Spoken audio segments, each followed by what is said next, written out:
মৌলানা সাদ সাহেবের কারণে এবং ওনার অনুসারীদের কারণে এতাআতি ভাইদের কারণে যে সমস্যা দেখা দিয়েছে, যে ফিতনা দেখা দিয়েছে, ওটার বড় একটা খতরনাক দিক হলো এটা ইহদাস ফিদ্দিন, মেহনতের মধ্যে বেদাত ঢুকানো, আবার উল্টা এই বেদাতকে সুন্নত এবং সিরতের নাম দেওয়া এবং এই দাবি করা যে মৌলানা সাদ সাহেব কাজকে সিরতের উপর উঠেতে চাচ্ছেন, এই জন্য যত ইখতিলাফ। কাজকে সিরতের উপর উঠেতে চাচ্ছেন, এই জন্য যত ইখতিলাফ। নতুবা ওই অন্যরা চায় না সিরতের উপরে কাজ উঠেতে, অন্যরা চায় যে মাশায়েখের তাজরিবার ভিত্তিতে কাজ করবে, উনি চান সিরত মোতাবেক কাজ করবেন, এই জন্য দ্বন্দ্ব। বলেন নাউজুবিল্লাহ। মানে ইহদাস করছে, নব আবিষ্কার করছে, বিধানে হাত দিচ্ছে, আবার ওটাকে সিরত নাম দিচ্ছে, সুন্নত নাম দিচ্ছে। কত ভয়াবহ এটা! এবং সেটার জন্য তাহরিফ করতে হচ্ছে। এজন্য প্রতিটা জিনিসের মধ্যে এই কমপক্ষে 3টা অপরাধ, 3টা অন্যায় থাকবে। সেজন্য ওলামায়ে কেরাম ফিকিরমন্দ হয়ে এই বিষয়ে তম্বি করা ইমানি দায়িত্ব মনে করেছেন, সেজন্য তম্বি করেছেন। এটা তো একটা দিক বললাম। এরকমভাবে আল্লাহ তাআলা হেদায়েতের জন্য পাঠিয়েছেন নবী রাসূলদেরকে। সর্বশেষ নবী, আখির নবী হযরত মুহাম্মদ মুস্তাফা সাল্লাল্লাহু আলাইহি ওয়াসাল্লাম, খাতামুন নবিয়্যিন লা নবিয়্যা বাদাহু। হযরত মুহাম্মদ মুস্তাফা সাল্লাল্লাহু আলাইহি সাল্লাম এবং আগের যত নবী রাসূল এসেছেন, আল্লাহ সবাইকে হেদায়েতের জন্য পাঠিয়েছেন। তাদের সিরতকে আল্লাহ তাআলা নমুনা বানিয়েছেন, উসওয়ায়ে হাসানা বানিয়েছেন। তাদের সিরত পেশ করতে হবে উম্মতের সামনে, ওখান থেকে উম্মত যাতে আদর্শ গ্রহণ করতে পারে, শিক্ষা গ্রহণ করতে পারে।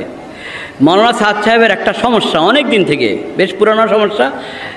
আমরা ভেবেছি মুসা আলাইহিস সালামের ব্যাপারে আক্রমণাত্মক কথা বলার পরে যখন রুজু করেছে, এটা হয়তো উনি এখন ছেড়ে দেবেন, এটা আর কাজ আর করবেন না। কিন্তু এই কাজ এখন উনি করে যাচ্ছেন। নবীদের সিরত, নবী রাসূলদের সিরত, ওনাদের ঘটনা এমনভাবে পেশ করেন যে ওখানে উনি ত্রুটি দেখাচ্ছেন নবীদের, যে নবী খেয়াল করেন নাই, ওনার ভুল হয়ে গেছে, এটা খেয়াল করা দরকার ছিল, খেয়াল করেন নাই। এই ভঙ্গিতে উনি উপস্থাপন করেন নবী রাসূলদের ঘটনা। বলেন নাউযুবিল্লাহ। একবারে কাছাকাছি সময়ের ঘটনা আছে। 24/9/2019, 24/9/2019 সুলাইমান আলাইহিস সালামের ব্যাপারে ঘটনা।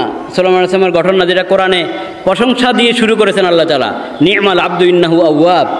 সেই ঘটনাকে উনি আপত্তিকর ভঙ্গিতে পেশ করছেন, এমন ভঙ্গিতে পেশ করছেন যে সুলাইমান আলাইহিস সালাম নাউযুবিল্লাহ আল্লাহর পরীক্ষা পাশ করেন নাই, এমন একটা ওনার উপস্থাপন আছে। আমার কাছে লেখাও আছে, তারিখ তো বলে দিলাম, ওই তারিখ আপনারা বের করতে পারবেন। বাদ ফজরের বয়ান 24/9, আমার কাগজটা দিলে ভালো, 24/9/2019 তারিখটা বললাম, বাদ ফজরের বয়ান। আপনারা নিজেরাই সার্চ করে বের করতে পারবেন।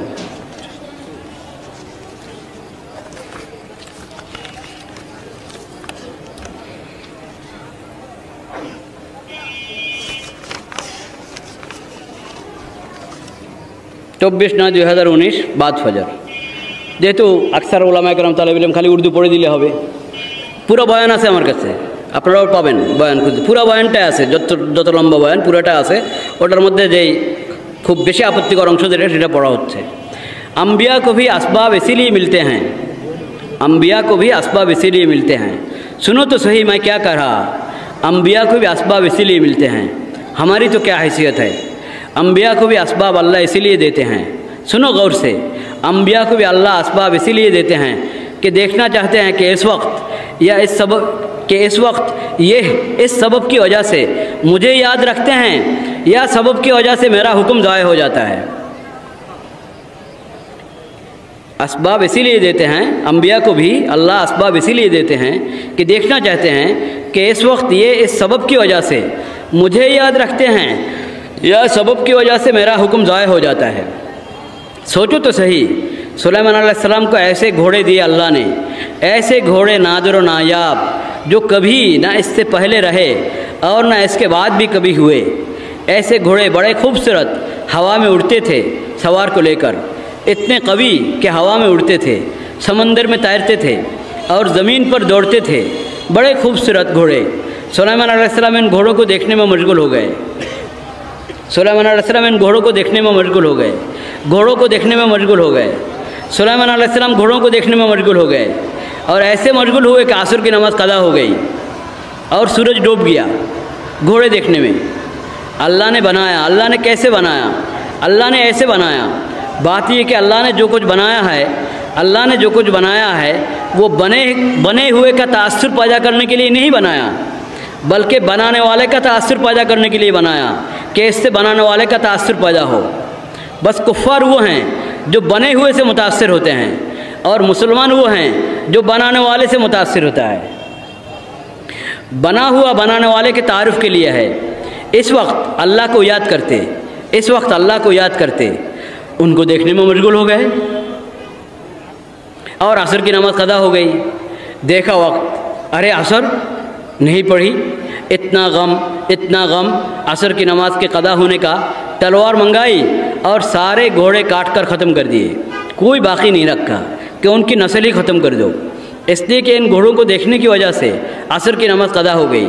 सोचो, जिन्हें अपने अमल के ज़ाया होने का गम होता है, अल्लाह उसके अमल को ज़ाया नहीं करते। जिन्हें अपने अमल के ज़ाया होने का गम होता है, अल्लाह उसके अमल को ज़ाया नहीं करते। कहा तलवार लाओ और सारे घोड़े ख़त्म। कहा है अल्लाह, मुझे आज के असर पढ़नी है, मुझे नहीं चाहिए घोड़े, मुझे आज के असर चाहिए। 24/9/2019 বাদ ফজর। তো আসবাব আল্লাহ পরীক্ষার জন্য দিয়েছেন। ওই পরীক্ষার মধ্যে ওনার ভাষা হলো সুলাইমান আলাইহিস সালামের দরকার ছিল এখন আল্লাহকে স্মরণ করা, তা না করে উনি ঘোড়া দেখার মধ্যে মগ্ন হয়ে গেলেন।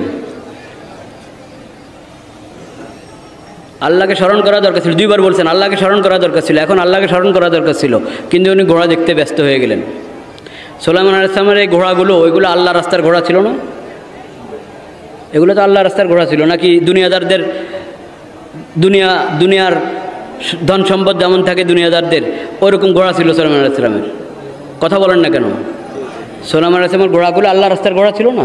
তো আল্লাহ রাস্তার ঘোড়ার দেখভাল করে, এটা তো নেক আমল। তুমি তো আল্লাহ রাস্তার ঘোড়ার দেখভাল করছেন, এই দেখভাল করছেন, লম্বা সময় নিয়ে দেখভাল করছেন।